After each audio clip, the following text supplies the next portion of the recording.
Private corporate schools కు ధీటుగా ప్రభుత్వ పాఠశాలల్లో విద్యాబోధన అందించేందుకు ప్రభుత్వం ప్రతి గ్రామంలో మోడల్ స్కూల్స్ ను ఏర్పాటు చేసే ప్రక్రియలో భాగంగా కిలోమీటర్ దూరంలో ఉన్న స్కూల్స్ ను రీఆర్గనైజేషన్ ప్రక్రియను చేపట్టామని పేరెంట్స్ కమిటీ విద్యా కమిటీల అభిప్రాయాలకు అనుగుణంగా చర్యలు చేపట్టనున్నట్లు కాకినాడ రూరల్ ఎమ్మెల్యే పంతం నానాజీ తెలిపారు. కాకినాడ రూరల్ మండలం వలసపాకల గ్రామం గంగరాజు నగర్ లో గల రూరల్ నియోజకవర్గం జనసేన పార్టీ కార్యాలయంలో స్కూల్స్ రీఆర్గనైజేషన్ ప్రక్రియపై సమీక్ష సమావేశం జరిగింది.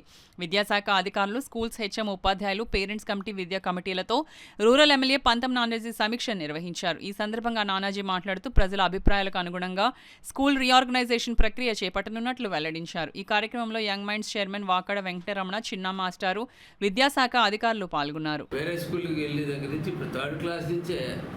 మోడల్ స్కూల్లోకి తీసుకుని వచ్చింది. అంటే మోడల్ స్కూల్ సంఖ్య 60 సంఖ్య ఉండవలసిన అవసరత ఉంది. ఏదన్నా చేయాలన్నా ఒకవేళ ఇన్ఫ్రాస్ట్రక్చర్ చేసుకోవడానికన్నా దేనికన్నా సరే ఒక 60 సంఖ్య చేసుకోవాలన్నది రాష్ట్ర వ్యాప్తంగా పెట్టుకోవడం జరిగింది. ఆ సందర్భంలో ఈవేళ చాలామంది పొరపాటు పడుతూ ఉన్నారు. ఈ స్కూల్స్ పెట్టడంలో పాత స్కూల్స్ని ఖాళీ చేసేస్తారేమో అని.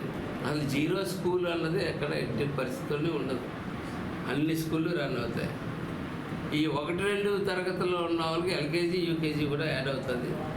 ప్రైవేట్ స్కూల్స్కి ధీటుగా మన ఊర్లోంచి చిన్న చిన్న పిల్లలు ఆ బస్సులు ఎక్కించి ఆ రోడ్ల మీద పంపించి ఎక్కడ స్కూల్లో తీసుకెళ్ళి కన్నా మన ఊర్లోనే మన స్కూల్లోనే ఉండేటట్టుగా ఎల్కేజీ, యూకేజీ 1వ తారీఖు 2వ తారీఖు దాకా నుంచి తర్వాత మిగిలిన వాళ్ళు కూడా మన దగ్గరలో ఉన్న స్కూల్ 3 కిలోమీటర్ రేంజ్లో మనం ఆ స్కూల్లో జాయిన్ చేసి ఏ సబ్జెక్టుకి ఆ సబ్జెక్టు టీచర్ ఉండేటట్టు ధీటుగా ప్రైవేట్ కళాశాలకు ధీటుగా చెప్పేటట్టు ముందు డ్రాయింగ్ కానీ, డ్రిల్ మాస్టర్లు కానీ, క్రాఫ్ట్ మాస్టర్లు కానీ ఎదురు ఎన్సీసీలకు కూడా తీసుకెళ్ళడానికి వీలుగా ఒక క్రీడా ప్రాంగణం కూడా ఉండేటట్టు అన్ని చూసుకుంటారు. విశాలమైన క్లాస్ రూమ్లు ఏర్పాటు చేసుకుంటున్నాం. దానికి పేరెంట్స్ సహకరించమని చెప్పి కోరుతా ఉన్నాం. అందులో ఏంటంటే 1 కిలోమీటర్ లోపు ఉన్న చోట వారంతా వారు చేపట్టడం జరుగుతుంది. లేని చోట అలవెన్స్ కిలోమీటర్ దాటిన తర్వాత కిలోమీటర్ 1.2 కిలోమీటర్కి దాటిన తర్వాత 600 రూపాయల అలవెన్స్ కూడా ఇవాళ ప్రభుత్వం.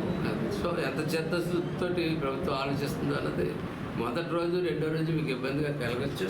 కానీ ఫ్యూచర్లో మన ఊరు, మన స్కూలు మన ధీటుగా చెప్పుకోవడానికి వీలుగా ఉండడానికి మన కూడా ప్రైవేట్ కళాశాల నుంచి వీలైనంత వరకు మీరు కూడా సంఖ్యని పెంచుకోవాలని, ఇందులోకి మార్చుకోవాలని చెప్పి కోరుకుంటూ మీ శాసనసభ్యుడిగా మీ అందరినీ కోరుతున్నది ఏంటంటే మన గవర్నమెంట్ స్కూళ్ళు ఈ స్టేట్లోనే ఫస్ట్ స్థాయిలో ఉండాలని ప్రతి చోట కూడా గత ప్రభుత్వాలు అయితే చెప్పకుండా చేసేసే జరిగిపోతూ ఉండేవి.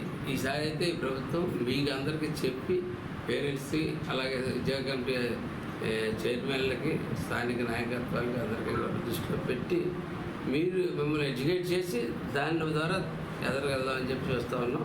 అలాగే ఇప్పటి వరకు టోటల్గా అన్ని స్కూళ్ళు గాను కాకినాడ రూరల్ మండలంలో 5 స్కూళ్ళ దగ్గర చిన్న చిన్న అబ్జెక్షన్లు అయితే కనపడతా ఉన్నాయి.